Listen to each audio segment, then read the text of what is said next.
शेतमालाला थेट राष्ट्रीय आणि आंतरराष्ट्रीय बाजारपेठ उपलब्ध करून देण्यासाठी राज्य सरकारने ऐतिहासिक निर्णय घेतला आहे. मुख्यमंत्री माननीय देवेंद्र फडणवीस यांच्या नेतृत्वाखाली महाराष्ट्र कृषी उत्पन्न पणन सुधारणा विधेयक 2025 दोन्ही सभागृहात मंजूर झाले. हा महत्त्वाचा मुद्दा राज्याचे पणन आणि राजशिष्टाचार मंत्री जयकुमार रावल यांनी हिवाळी अधिवेशनात विधिमंडळात प्रभावीपणे मांडला. अध्यक्ष महोदय, आपल्या माध्यमातून एक महत्त्वाचं ऐतिहासिक बिल आपण या महाराष्ट्रामध्ये आणतो. या बिलामध्ये 3 भाग आहेत. या बिलामध्ये आंतरराष्ट्रीय या बिलामध्ये MNI जी आहे मार्केट ऑफ नॅशनल इम्पॉर्टन्स, राष्ट्रीय महत्त्वाची बाजार, हा एक त्याच्यामधला भाग आहे. दुसरा त्याच्या माध्यमातून अध्यक्ष महोदय हे सिंगल युनिफाईड लायसन हे आणण्यासंदर्भातलं एक विषय आहे. आणि तिसरा विषय तिथे देखरेख शुल्क, असं या 3 भाग या बिलमध्ये.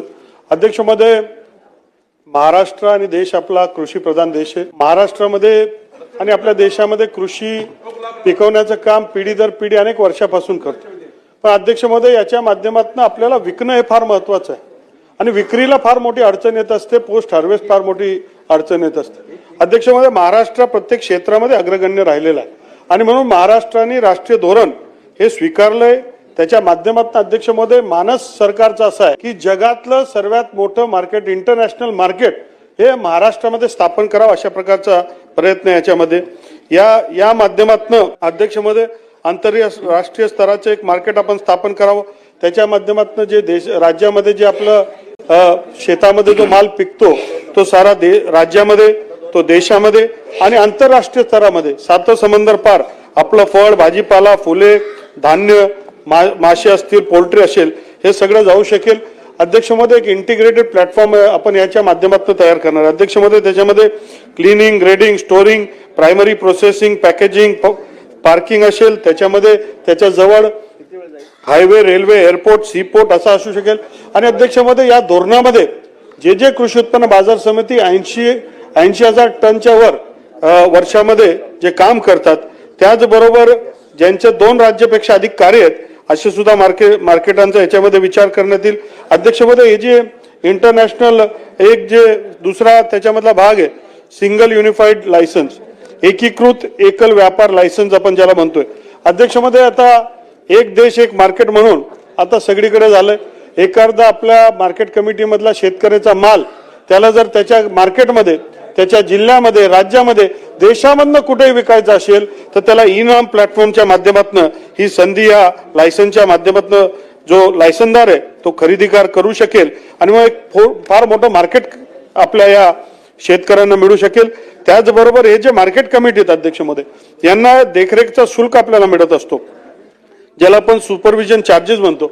अध्यक्ष महोदय, हे जे सुपरविजन चार्जेस आहेत हे सुद्धा वाढून 5च्या ऐवजी 10 पैसे करून याच्या माध्यमातून एक सचिवांचं कॅडर स्थापन करणं आणि त्या माध्यमातून व्यवस्थितरित्या यांचं संचलन करणं असा या बिलचा हेतू आहे. आणि म्हणून आपल्या माध्यमातून मी विनंती करतो की हा बिल मान्य करावा. या कायद्यामुळे राज्यातील कृषी पणन व्यवस्थेत मूलभूत आणि दूरगामी परिवर्तन घडणार आहे. पहिल्यांदाच राष्ट्रीय महत्त्वाचा बाजार, युनिफाईड सिंगल ट्रेडिंग लायसन्स आणि राष्ट्रीय कृषी बाजार या संकल्पनांना कायदेशीर मान्यता मिळाली आहे. या कायद्यामुळे शेतकऱ्यांचा शेतमाल देश-विदेशातील बाजारपेठेत थेट पोहोचण्याचा मार्ग मोकळा होणार आहे.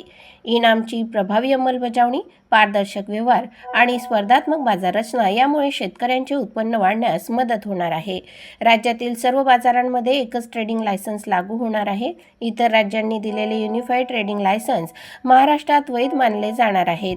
शेतकरी, व्यापारी आणि बाजार समित्यांमधील वाद 3 दिवसात निकाली काढण्याची ठोस तरतूद या कायद्यात करण्यात आली आहे. एकूणच हा कायदा शेतकरी केंद्रित, आधुनिक आणि पारदर्शक कृषी पणन व्यवस्थेचा अध्याय ठरणार आहे. नागपूर येथे सुरू असलेल्या सोयाबीन खरेदी प्रक्रियेत शेतकऱ्यांची हुहड लूट होत असल्याचा गंभीर आरोप विधानसभेत करण्यात आला आहे. खरेदी केंद्रावर नियमानुसार स्वीकारलेले सोयाबीन गोडाऊनमध्ये नाकारले जात असल्याचे चित्र आहे.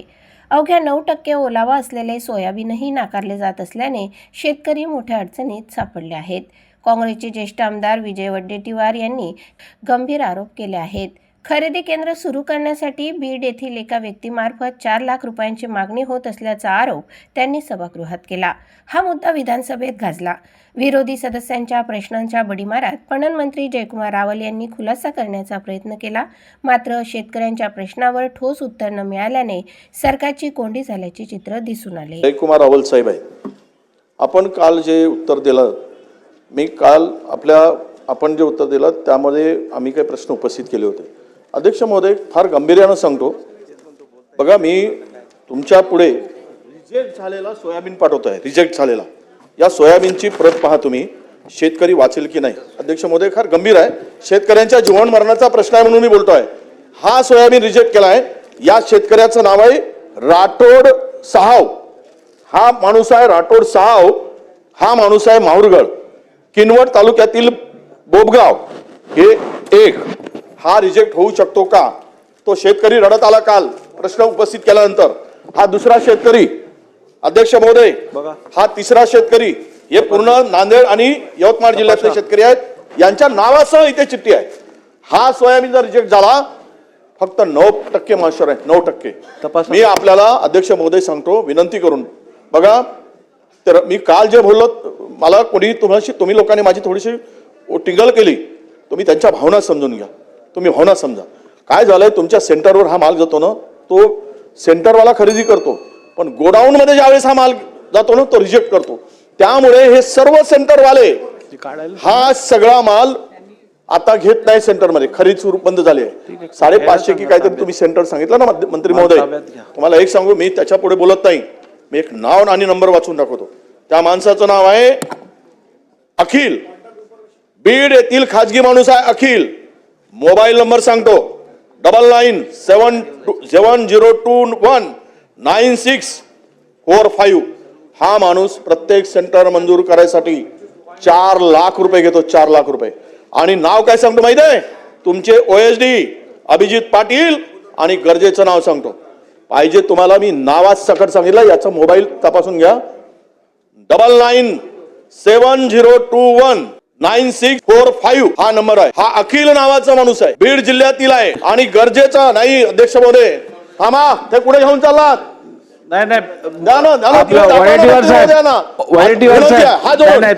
तुम्ही शेतकऱ्यांच्या संदर्भात त्या ठिकाणी अशी नसून आपल्याला विनंती आहे, हा हे जे चाललंय ना अध्यक्ष महोदय, उडवा बघा, आम्ही कधी वेळ घ्यायचा विषय नाही, पण शेतकऱ्याच्या हक्कासाठी जर आम्ही इथे बोलत असू आणि समाधानकारक जर कारवाई होत नसेल तर आम्ही उद्रेक कुठे करायचं, आमच्या भावना कुठे करायच्या, हे ते दाखवाने जरा तुम्ही बघा। मी तुम्हाला आरोपीच्या पिंजऱ्यात उभं करत नाहीये, वस्तुस्थिती सांगतोय काय चाललंय खाली।